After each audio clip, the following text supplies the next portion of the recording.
This video will show you how to hook up a Vaughan Servisavor.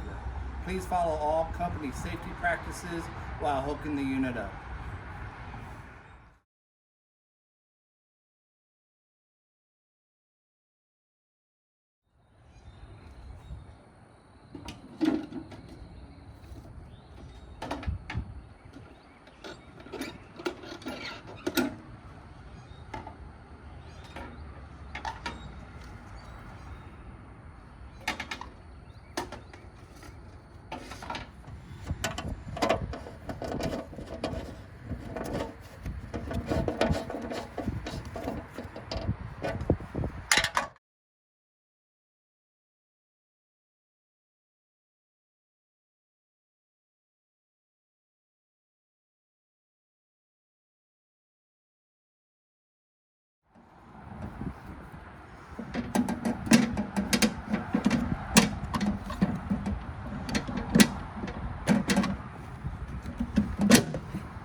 Once the breaker has been turned on and the customer's meter set, service has been restored.